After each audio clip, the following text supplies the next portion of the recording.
இன்றைக்கி வந்து ஒரு மீஷோ அன்பாக்சிங் தான். ஆல்ரெடி வந்து கட் பண்ணி வச்சுட்டேன். என்னென்னு பார்த்தீங்கன்னா ஃபீடிங் நைட்டி தான் 2 ஆர்டர் பண்ணியிருந்தேன். ஸோ என்கிட்ட ஆல்ரெடி இருக்கிறதுல நான் போட்டு அடித்து ஒரு வழி ஆகிடுச்சு. ஸோ அதனால் நான் வந்து 2 நைட்டி வந்து வாங்கியிருந்தேன்.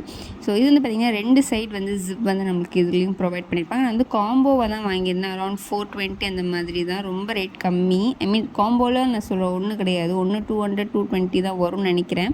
ஸோ நம்மளுக்கு வந்து பாக்கெட்லாம் கொடுத்துருக்குறாங்க. அண்ட் பட்டன் வந்து சென்டரில் உள்ள பட்டன் வந்து நார்மல் பட்டன் தான், ஓப்பன்லாம் பண்ண முடியாது. ஸோ இது வந்து ரொம்ப நல்லாயிருக்கு. எனக்கு பிளாக் ஆக்சுவலாக ரொம்ப பிடிச்சிருந்தது. லைக் சாரீ மாதிரி கூட இருக்குது பார்த்தீங்களா. ஸோ நல்லாயிருக்கு குவாலிட்டி. ஆஃப்டர் வாஷ் எப்படின்னு தெரியலை. அண்டு ஃபுல் லென்த் வருது எனக்கு, ஃப்ரீ சைஸு. ஸோ உங்களுக்கு வந்து ஒரு XXL XXL வரைக்கும் இருக்கிறவங்க யூஸ் பண்ணலாம். ஸோ எப்படி இருக்குன்னு சொல்லுங்கள். ஓகேங்களா. ஷார்ட்டாக இருக்கீங்கன்னா இன்னும் லென்த் வரும், நீங்கள் மடித்து தைக்கிற மாதிரி இருக்கும். ஸோ எனக்கு வந்து பிளாக் ரொம்ப பிடிச்சிருக்கு. ஸோ இதே மாதிரி வீடியோஸ் பார்க்கணுன்னா சப்ஸ்கிரைப் பண்ணி வச்சுக்கோங்க. Okay, so thank you.